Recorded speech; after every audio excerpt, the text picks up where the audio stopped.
नमस्कार दोस्तों, स्वागत है आपका बीआरएच फैक्ट। तो दोस्तों, भारतीय वायुसेना अपने 36 राफेल फाइटर जेट में लगे MICARF और MICAIR मिसाइलों को हटाने का फैसला किया है। दोस्तों, ये मिसाइलें राफेल जेट में लगी हुई थी फ्रांस के द्वारा, क्योंकि ये मिसाइलें फ्रांस की हैं। MICA का पूरा नाम missile interception compact and auto defence है। ये missile close combat, dog fight और anti air multi target, all weather, fire and forget यानी कि दागो और भूल जाओ, short and medium range missile system को फ्रांस की कंपनी MBDA बनाती है और इस मिसाइल के दो वेरिएंट हैं, MICARF और MICAIR। दोस्तों, MICARF active radar homing Sikar है, एक ऐसा गाइडेंस मेथड है जिसमें एक मिसाइल में एक रडार ट्रांसीवर और लक्ष्य को अपने आप खोजने और ट्रैक करने के लिए आवश्यक इलेक्ट्रॉनिक्स होते हैं। और जो दूसरा वेरिएंट है MICAIR को इमेजिंग इंफ्रारेड होमिंग सीकर कहा जाता है। इंफ्रारेड होमिंग एक निष्क्रिय हथियार गाइडेड सिस्टम है जो किसी भी लक्ष्य को ट्रैक करने और उसका बहुत ही स्मूथ रूप से पालन करने के लिए इंफ्रारेड हीट रेडिएशन का उपयोग करता है। और जो मिसाइल इंफ्रारेड खोज का उपयोग करती है उन्हें अक्सर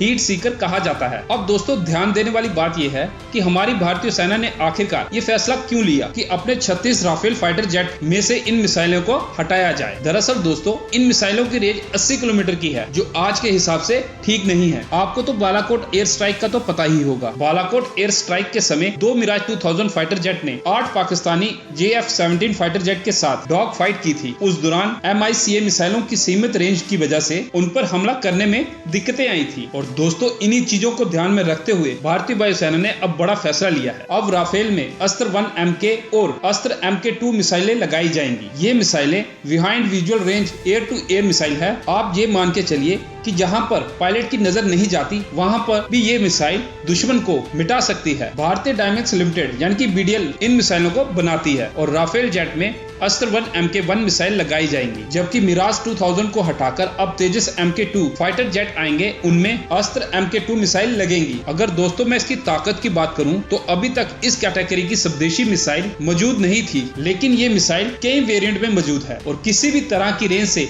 हमला करने में सक्षम है। फिलहाल जो अभी वेरिएंट मौजूद हैं वो 10 किलोमीटर से लेके 110 किलोमीटर तक मार करने में सक्षम है। फिलहाल इन मिसाइलों को सुखोई 30 MKI फाइटर जेट में लगाया गया है। दोस्तों, MK1 behind visual range air to air missile को DRDO ने डिजाइन किया है। बिहाइंड विजुअल रेंज यानी कि जो टारगेट नजर में नहीं दिखते उन्हें मार गिराने में ये मिसाइल काम आएगी और ऐसी मिसाइलें अपने फाइटर जेट को स्टैंड ऑफ रेंज प्रदान करती हैं। और दोस्तों, स्टैंड ऑफ रेंज का मतलब होता है कि दुश्मन की तरफ मिसाइल फायर करके खुद उसके हमले से बचने का सही समय मिल जाए। दोस्तों, ये मिसाइल 154 किलोग्राम वजनी है, करीब 12.6 फीट लंबी है, इसका व्यास 7 इंच है। और अगर हम इसकी कीमत की बात करें तो इस एक मिसाइल की कीमत करीब 7 से 8 करोड़ रुपए आती है। साल 2017 से लगातार बनाई जा रही हैं। और दोस्तों, इसके साथ एक खबर और निकल के आ रही है हमारी भारतीय नौसेना से। जर्मनी वेस्ट लीडिंग नौसैनिक कंपनी ThyssenKrupp मरीन सिस्टम ने अपनी ऑपरेशनल क्षमता का विस्तार करने के लिए पनडुब्बी INS शंकुश के ओवरहॉल और मॉडर्नाइजेशन के लिए Indian defence public sector undertaking Mazagon dock ship builders limited के साथ एक मेमोरेंडम ऑफ अंडरस्टैंडिंग पर हस्ताक्षर किए हैं। दरअसल दोस्तों,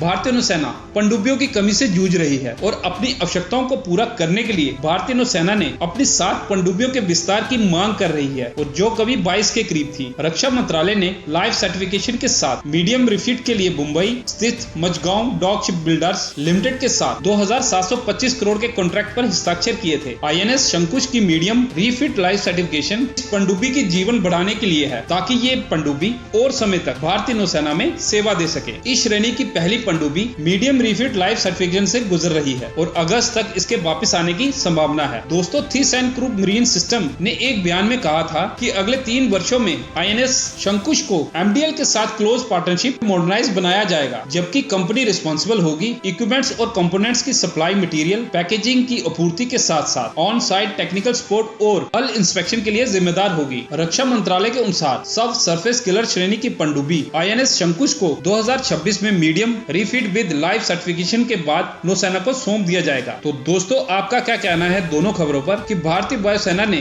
फ्रांस की मिसाइलों को हटाकर भारत की स्वदेशी मिसाइल लगाने का फैसला सही है या गलत? और इसके साथ हमारी भारतीय नौसेना के लिए भारत सरकार को कुछ और बड़े कदम उठाने की जरूरत है। आपको क्या लगता है? प्लीज कमेंट सेक्शन में अपने कमेंट जरूर लिखना। और इसके साथ अगर आपको ये वीडियो अच्छी लगी हो तो इसे लाइक और चैनल को सब्सक्राइब कर देना। जय हिंद।